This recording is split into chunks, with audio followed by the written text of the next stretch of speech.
வாழ்க்கைக்கு உதவும் சிந்தனை கதைகள். முகுந்தன்ற ஒருத்தன் கடவுள்கிட்ட போய் எனக்கு ஒரு தேவை இருக்கு, நீ அதை நிறைவேத்தினா உனக்கு பெரிய தேங்காயை பார்த்து உடைக்கிறேன்னு வேண்டிக்கிட்டான். கடவுள் அவனுக்கு முன்னாடி வந்து நின்னாரு. உனக்கு என்ன வேணும் கேளுன்னு சொன்னாரு. எனக்கு ஒரு 10,000 ரூபாய் வேணும்னு முகுந்தன் கேட்டான். உடனே கடவுளும் இந்த புடின்னு கொடுத்துட்டாரு. ஆஹா, நாம கேட்டதும் கடவுளே கொடுத்துட்டாரே, பெருசா கேட்டிருக்கலாமோ அப்படின்னு முகுந்தன் நினைச்சான். அப்புறம் கோயிலை விட்டு வெளியே வந்தான். தேங்காய் வாங்கி உடைக்கணுமே, அதுக்கு ஒரு 10 ரூபாய் செலவு செய்யணும். சரி, ஏதாவது ஒரு மரத்துல இருந்து பறிச்சு சாமிக்கு காணிக்கையா போட்டுடலாம். எதுக்கு காசை செலவு பண்ணிக்கிட்டு? தென்னை மரத்தை தேடிக்கிட்டே முகுந்தன் போனான். தூரத்துல ஒரு மரம் ஆத்துக்கு நடுவுல வளைஞ்சு கொத்து கொத்தா காய் காய்ச்சி தொங்கிக்கிட்டு இருந்துச்சு. உடனே மடியில பணத்தை கட்டிக்கிட்டு மரத்து மேல ஏறிட்டான். அந்த நேரமா பார்த்து பயங்கரமா காத்தடிச்சதுனால அவனால மரத்து மேல நிக்க முடியல.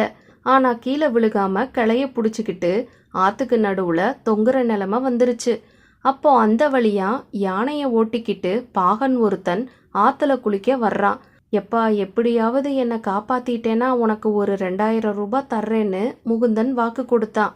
உடனே பாகனும் காசு கிடைக்குதேன்னு யானைய ஓட்டிக்கிட்டேவும் முகுந்தன் கிட்ட வந்தான். மேலே தொங்குறவனோட காலை பிடிச்சதும் யானை தண்ணிய பார்த்த குசியில குளிக்க ஓடிருச்சு.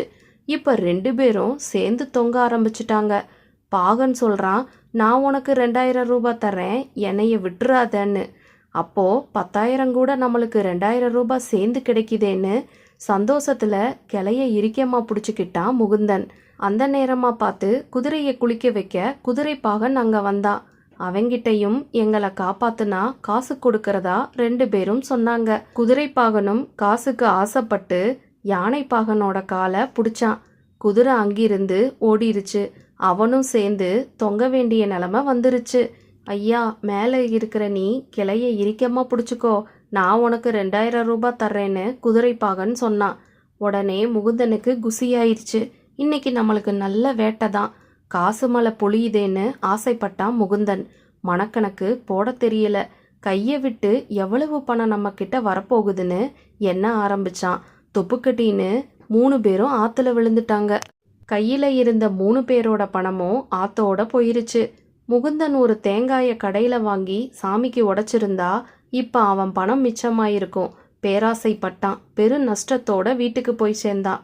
இந்த மாதிரி சுவாரஸ்யமான கதைகளை கேட்க தமிழ் பென்சில் கதைக்களம் சேனலுக்கு லைக் பண்ணுங்க, ஷேர் பண்ணுங்க, சப்ஸ்கிரைப் பண்ணுங்க. நன்றி நண்பர்களே.